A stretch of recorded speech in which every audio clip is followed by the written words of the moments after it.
अस्सलाम वालेकुम students, this is Anas Surti and ये हमारा अब एक नया चैप्टर स्टार्ट हो रहा है। हमने लास्ट वीडियोस में फंडामेंटल कॉन्सेप्ट वाला चैप्टर ख़त्म किया था, तो अब हम लोग एक नया चैप्टर स्टार्ट कर रहे हैं, वो है केमिकल बॉन्डिंग। देखिए, केमिकल बॉन्डिंग एक ऐसा टॉपिक है जो कि हर बच्चे ने अपने कोर्स कंटेंट में ऑलमोस्ट सिमिलर और मोर और लेस सिमिलर पढ़ा हुआ होता है। ठीक है, तो इसमें कोई ऐसी मुश्किल बात नहीं है, लेकिन कुछ इजाफी बातें हैं जो सामने आती रहेंगी, तो मैं आपसे डिस्कस करता हूँ। भाई, सबसे पहले आपको अपने जहन में केमिकल बॉन्डिंग के चैप्टर में सबसे पहले टाइप्स ऑफ फोर्सेस को जहन में रखना है, यानी ये बहुत ब्रॉडर एस्पेक्ट में हम बात कर रहे हैं। तो टाइप्स ऑफ फोर्सेस के रिस्पेक्ट से दो तरह की फोर्सेस हैं, इंट्रा मॉलिक्यूलर फोर्सेस और intra molecular forces. Intra molecular forces वो फोर्सेस जो कि एटम्स के दरमियान पाई जाती है, और एटम्स के दरमियान पाई जाने वाली फोर्सेस हमारे कोर्स में कौन कौन सी हैं? आयनिक है, कोवेलेंट है, मेटालिक है। इनफैक्ट मेटालिक इस कोर्स में शामिल नहीं है, लेकिन वैसे मेटालिक भी होती है। एटम्स के दरमियान कैसे? जैसे कि NaCl। अब Na और Cl दो अलग अलग एटम है, इनके दरमियान पाए जाने वाली फोर्स क्या कहलाएगी बच्चों? Intra molecular force. तो हम इस चैप्टर में इंट्रा मॉलिक्यूलर फोर्स को डिस्कस करेंगे। अच्छा, एक दूसरी तरह की फोर्स होती है, उसको कहते हैं बच्चों inter molecular force. Inter molecular force हमारा इस चैप्टर में कंसर्न नहीं है, क्योंकि इंटर मॉलिक्यूलर फोर्स जो कि मॉलिक्यूल्स के दरमियान पाई जाती है, ये चीज मैं आपको लिक्विड्स के टॉपिक में पढ़ाऊंगा। इसमें लाइक हाइड्रोजन बॉन्ड होती है, डायपोल डायपोल फोर्स होती है, डिस्पर्जन फोर्स होती है, जिसको हम वैन डेर वाल्स फोर्स भी कह सकते हैं। इसी तरह अब हम आते हैं अपने इंट्रा पे। इंट्रा में सबसे पहली कौन सी है बच्चों? Ionic bond. तो let's talk about ionic bond first. Ionic bond का दूसरा नाम है इलेक्ट्रोवैलेंट बॉन्ड, और सिंपल डेफिनेशन के हिसाब से क्या है? बेसिकली इलेक्ट्रोस्टैटिक अट्रैक्शन है प्लस और माइनस आइंस के दरमियान। अगर plus charge particle minus charge particle एक दूसरे से अट्रैक्ट हो रहे हैं, तो इस अट्रैक्शन को हम इलेक्ट्रोस्टैटिक अट्रैक्शन कहेंगे, और इस अट्रैक्शन से बनने वाला जो बॉन्ड होगा वो आयोनिक बॉन्ड कहलाएगा। अच्छा, दूसरी बात इंपॉर्टेंट, आयोनिक बॉन्ड हमेशा आयोनिक बॉन्ड मेटल और नॉन मेटल के दरमियान बनता है। अच्छा बच्चों, मेटल की अंदर एक कैपेबिलिटी होती है, उस कैपेबिलिटी को हम कहते हैं electropositivity. What is electropositivity? Tendency to loss electron. Metal की ये चाहत कि वो इलेक्ट्रॉन को लूज करे। तो कुदरत ने मेटल की कौन सी चाहत रखी है? कि वो इलेक्ट्रॉन को क्या करे? लूज करे। और नॉन मेटल की एक प्रॉपर्टी जो कि इंट्रिंसिक प्रॉपर्टी, उसको हम कहते हैं इलेक्ट्रोनेगेटिविटी, और वो है गेन ऑफ इलेक्ट्रॉन। की कुदरत ने नॉन मेटल के अंदर ये कैपेबिलिटी रखी है कि वो इलेक्ट्रॉन को क्या कर सकते हैं? गेन करते हैं। तो इलेक्ट्रॉन को लूज करना इलेक्ट्रोपॉजिटिविटी, इलेक्ट्रॉन को गेन करना इलेक्ट्रोनेगेटिविटी। यानी इसका मतलब आयोनिक बॉन्ड में इलेक्ट्रोपॉजिटिव और इलेक्ट्रोनेगेटिव आपस में कनेक्ट होने जा रहे हैं। अच्छा, अब मिसाल के तौर पे हम इलेक्ट्रोपॉजिटिविटी से बात करते हैं, तो मेटल इलेक्ट्रोपॉजिटिव है और इलेक्ट्रॉन को लूज करेंगे, और इलेक्ट्रॉन को लूज करने के बाद कैट आयन बनेंगे। कैट आयन का मतलब यानी positively charged. Non metal electronegative है, मतलब इलेक्ट्रॉन को क्या करेंगे? गेन करेंगे, और नेगेटिवली चार्ज पार्टिकल बनेंगे यानी एनाइन। और इनफैक्ट इस पॉजिटिव और नेगेटिव चार्ज पार्टिकल में अट्रैक्शन से कौन सा बॉन्ड बनेगा बच्चों? Ionic bond. अच्छा, अब सर सवाल ये है कि कौन से मेटल? पूरे पीरियोडिक टेबल में तो बहुत सारे मेटल है। तो देखिए, आयोनिक बॉन्ड यूजुअली जो बहुत अच्छा आयनिक बॉन्ड बनता है वो किन मेटल्स के दरमियान बनता है? Group 1A, group 2A, group 3A। A levels वाले बच्चों को ये A और B का आइडिया मैं दे दूंगा जब मैं पीरियोडिक टेबल का कॉन्सेप्ट पढ़ाऊंगा। अभी फिलहाल आपने ध्यान में रखना है group 1A, group 2A, group 3A के मेटल। ये पूरे पीरियोडिक टेबल में रिलेटिवली बहुत अच्छे इलेक्ट्रोपॉजिटिव मेटल्स हैं, मतलब इनकी चाहत इलेक्ट्रॉन को लूज करना ये ज्यादा है बनिस्बत दूसरे मेटल्स के मुकाबले में। अच्छा, ग्रुप 1A के आउटर मोस्ट शेल में एक इलेक्ट्रॉन होगा, ग्रुप 2A के आउटर मोस्ट शेल में 2, और ग्रुप 3A के आउटर मोस्ट शेल में 3 इलेक्ट्रॉन होंगे। तो ग्रुप 1A वाले आउटर मोस्ट शेल में एक इलेक्ट्रॉन रखेंगे और अपना एक इलेक्ट्रॉन लूज करके कौन सा चार्ज बनाएंगे? प्लस। ग्रुप 2A वाले 2 इलेक्ट्रॉन लूज करके क्या बनाएंगे? +2। ग्रुप 3 वाले 3 इलेक्ट्रॉन लूज करके क्या बनाएंगे, +3। ये बात याद रखिएगा कि इन तीनों में सबसे ज्यादा इलेक्ट्रोपॉजिटिव ग्रुप 1A है, यानी alkali metal, sodium potassium rubidium, यानी सबसे शिद्दत से इलेक्ट्रॉन को लूज करना चाहते हैं। फिर उसके बाद कौन है, ग्रुप 2 है alkaline earth metal, and then उसके बाद कौन है, ग्रुप 3 है बोरॉन फैमिली। ठीक है, इसकी एक एग्जांपल बहुत मशहूर सोडियम, इसकी एक एग्जांपल मैग्नीशियम, इसकी एक एग्जांपल एल्यूमिनियम। ठीक है, ये 3 ग्रुप्स के एक इंपॉर्टेंट मेंबर्स हैं। अच्छा, अब इन्होंने तो इलेक्ट्रॉन को लूज किया, अब आइए जरा देखिए नॉन मेटल में से कौन से ग्रुप्स सबसे ज्यादा शिद्दत से इलेक्ट्रॉनों को गेन करना चाहते हैं। तो जरा देखें, हमारे पास है ग्रुप 5। ग्रुप 5 के आउटर मोस्ट शेल में 5 इलेक्ट्रॉन होंगे और वो 3 इलेक्ट्रॉन गेन करके -3 बनेगा। इसके आउटर मोस्ट शेल में 6 के 6 इलेक्ट्रॉन होंगे, 2 गेन करके -2 बनेगा। और ग्रुप 7 यानी हैलोजेंस, इनके आउटर मोस्ट शेल में 7 इलेक्ट्रॉन होंगे, 1 गेन करके -1 बनेंगे। इस तरह ये प्लस हो जाएंगे, ये माइनस हो जाएंगे, प्लस माइनस से अट्रैक्शन के बाद कौन सा बॉन्ड बनेगा, आयोनिक बॉन्ड। ठीक है, तो ग्रुप 5 को बच्चों कहते हैं नाइट्रोजन फैमिली, ग्रुप 6 को ऑक्सीजन फैमिली, ग्रुप 7 को हैलोजेंस। ठीक है, तो यूजुअली आयनिक बॉन्ड इनके दरमियान बनता है। तो इस पूरे टेबल में से आपको इंट्रामोलिकुलर फोर्स के बारे में पता हो, इंटर के बारे में डिस्टिंग्विश करना आता हो, आपको यह पता हो आयनिक बॉन्ड मेटल और नॉन मेटल में बनता है, मेटल की कैपेबिलिटी इलेक्ट्रोपॉजिटिवनेस का पता हो, इलेक्ट्रोनेगेटिवनेस का पता हो, tendency to loss electron, tendency to gain electron, cation का बनना, एनाइन का बनना, सबसे ज्यादा रिएक्टिव 1A वाले, देन और सबसे ज्यादा इलेक्ट्रॉन गेन करने के लिहाज से 7th, then 6th and then 5th। ठीक है, अच्छा, अब ये तो खैर बेसिक फंडामेंटल बातें हो गई। अब जरा कुछ हम और फर्दर की तरफ देखते हैं। Condition for ionic bond. Condition for ionic bond में अब ये देखना है कि किसी भी आयोनिक बॉन्ड बनने के लिए जरूरी चीज क्या है। देखिए, आयोनिक बॉन्ड में जरूरी बात यह है कि जो एलिमेंट आपस में मिलकर आयोनिक बॉन्ड बना रहे हैं उनकी इलेक्ट्रोनेगेटिविटी का डिफरेंस 1.7 और उससे ज्यादा होना चाहिए। अगर कोई दो एलिमेंट जो कि आयोनिक बॉन्ड बना रहे हैं, अगर उनके दरमियान इलेक्ट्रोनेगेटिविटी का डिफरेंस 1.7 से कम हुआ तो वो कोवेलेंट बॉन्ड होगा, और अगर 1.7 और उससे ज्यादा हुआ तो वो आयोनिक की कैटेगरी में डालेंगे। मिसाल के तौर पे मेरे पास है बेटा CS सीजियम है, ग्रुप 7 का ग्रुप 1A का मेंबर है, और इसके आउटर मोस्ट शेल में 1 इलेक्ट्रॉन है।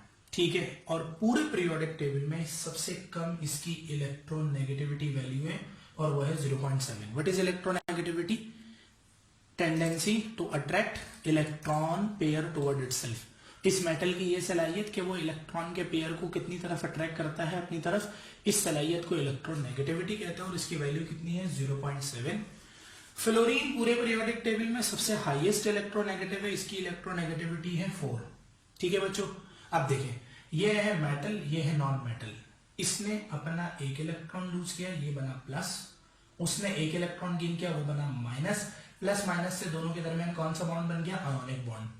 अब देखिए, मैं दोनों की इलेक्ट्रोनेगेटिविटी के डिफरेंस निकालता हूं, तो इसकी इलेक्ट्रोनेगेटिविटी 0.7 और उसकी 4, तो दोनों की इलेक्ट्रोनेगेटिविटी का डिफरेंस आएगा 3.3 which is much more greater than 1.7। तो ये आयोनिक बॉन्ड है, और पूरी दुनिया में इस वक्त सबसे क्लासिक, सबसे बेहतरीन आयनिक कंपाउंड है CSF, क्योंकि आप एक लोवेस्ट एक्सट्रीम पर है, एक लोवेस्ट इलेक्ट्रोनेगेटिव को और एक हाईएस्ट इलेक्ट्रोनेगेटिव को आपस में मिला के आयनिक बॉन्ड बना रहे हैं।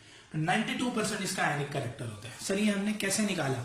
बेटा, इसकी कैलकुलेशन हमारे कोर्स में शामिल नहीं है, लेकिन आपको याद होना चाहिए। इसी तरह NaCl का आयनिक कैरेक्टर 72% होता है, ये भी अच्छा आयनिक कंपाउंड है। ठीक है बच्चों, यहां तक बात समझ में आ गई। अब हम इस तमाम बातों को एग्जाम्पल के जरिए समझते हैं। एग्जाम्पल में थोड़ी सी कॉम्प्लिकेशन है और कुछ कॉन्सेप्ट का मसला है जो मैं आपको क्लियर करूंगा इंटरमीडिएट वाले बच्चों के लिए। ठीक है, चलो अब एग्जाम्पल की तरफ देखते हैं हम लोग कि भाई आयनिक बॉन्ड किस तरह। हम जो है जिस एग्जाम्पल को एनकाउंटर अभी कर रहे हैं वो एग्जाम्पल है फॉर्मेशन ऑफ NaCl। NaCl किस तरह बनता है इसको जरा समझना है। ठीक है, देखिए, सोडियम मेटल की जब हम बात करते हैं बच्चों, तो सोडियम इनफैक्ट कौन सी स्टेट में होता है? सॉलिड स्टेट में होता है। याद रखें कि कभी भी किसी एटम से सॉलिड स्टेट में इलेक्ट्रॉन को नहीं रिमूव किया जाता। सही है।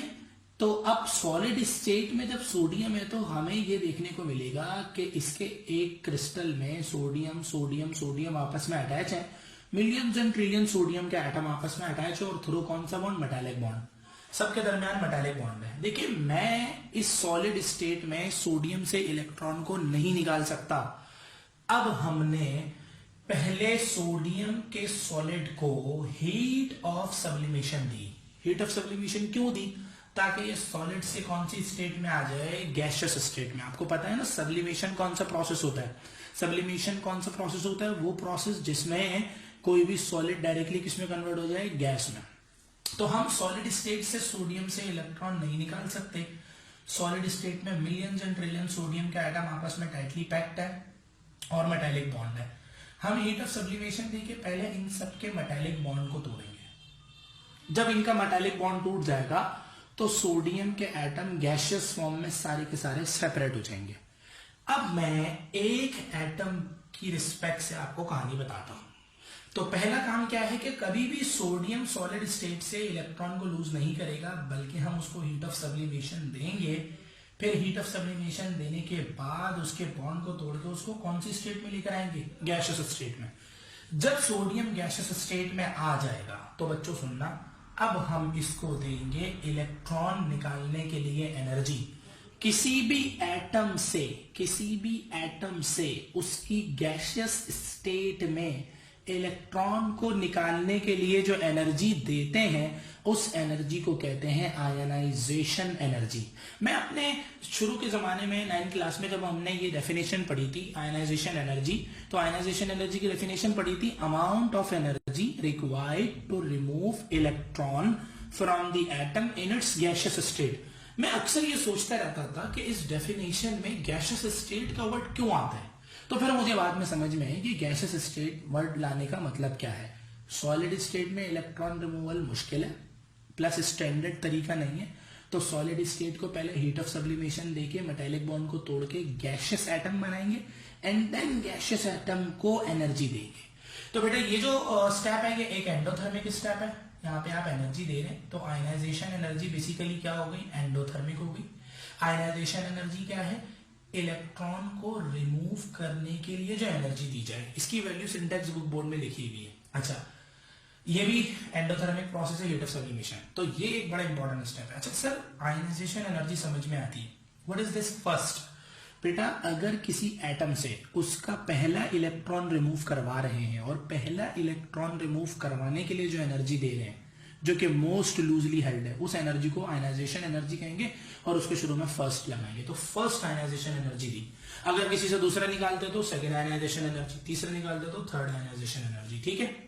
अच्छा, तो आपने एनर्जी दी, इलेक्ट्रॉन को रिमूव करवा दिया। सोडियम गैसियस स्टेट में मेटल था, इलेक्ट्रॉन को रिमूव करने के बाद क्या हो गया, आयन बन गया, कैट आयन, गैसियस आयन बन गया। अब आते हैं, ये तो मेटल ने इलेक्ट्रॉन को लूज कर दिया। अब आते हैं हम क्लोरीन पे। क्लोरीन ग्रुप 7A का मेंबर है। ये बच्चों क्लोरीन की नेचुरल स्टेट क्या होती है, ये डायटोमिक फॉर्म में होता है। कौन सी फॉर्म में होता है, डायटोमिक। दो क्लोरीन के एटम आपस में शेयर्ड हुए हुए होते हैं, कोवेलेंट बॉन्ड बना रहे होते हैं। ये इसका इलेक्ट्रॉन है, ये इसका इलेक्ट्रॉन है, दोनों के दरमियान कौन सा बॉन्ड है, कोवेलेंट। जैसे इस सोडियम में पहले मेटालिक बॉन्ड था, फिर उसको तोड़ के गैसियस स्टेट में लाए थे।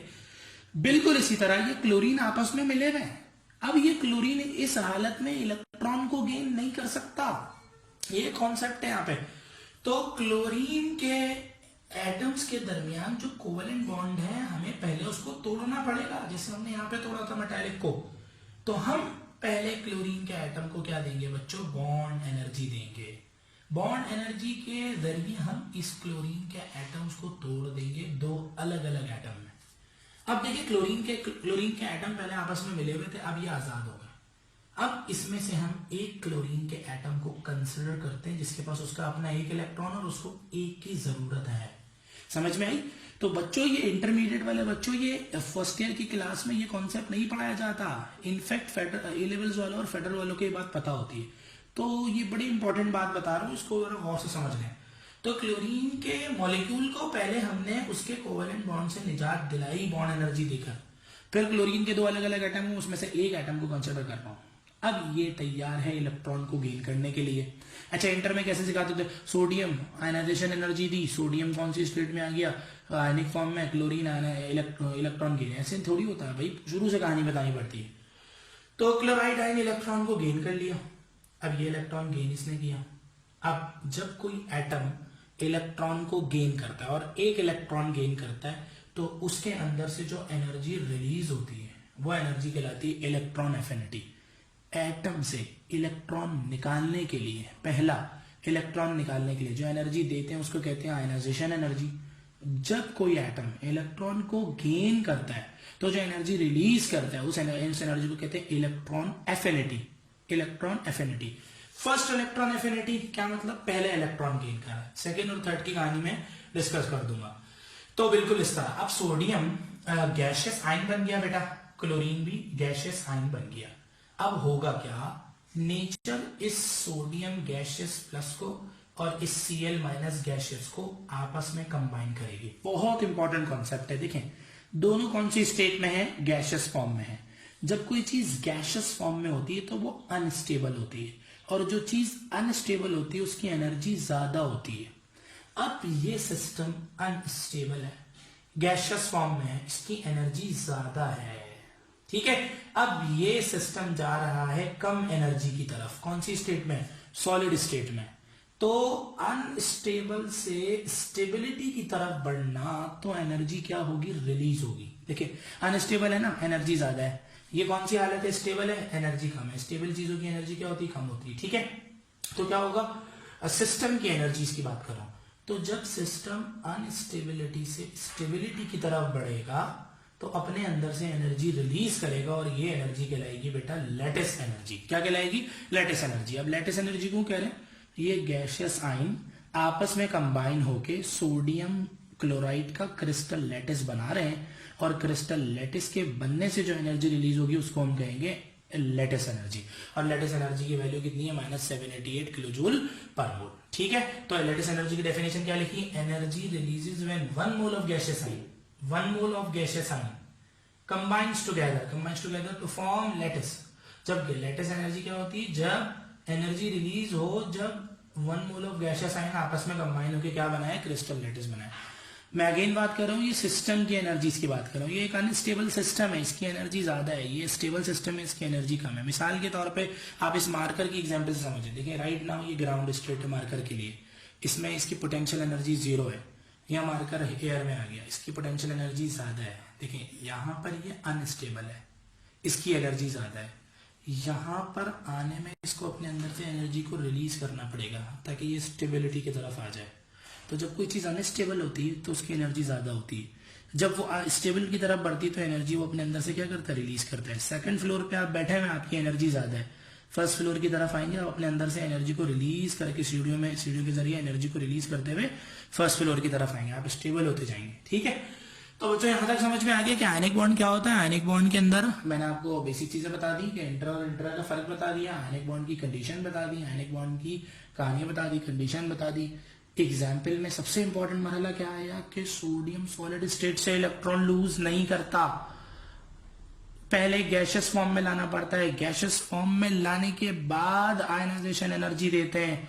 क्लोरीन, इनफैक्ट 2 क्लोरीन के एटम मिले हुए होते हैं, इस हालत में इलेक्ट्रॉन गेन नहीं कर सकता। पहले पुराने रिश्ते तोड़ने पड़ेंगे, बॉन्ड एनर्जी देकर रिश्ते तोड़ते हैं, फिर क्लोरीन का एटम इलेक्ट्रॉन को गेन करता है। पहला इलेक्ट्रॉन गेन करने में एनर्जी रिलीज होगी, इलेक्ट्रॉन एफिनिटी कहलाएगी।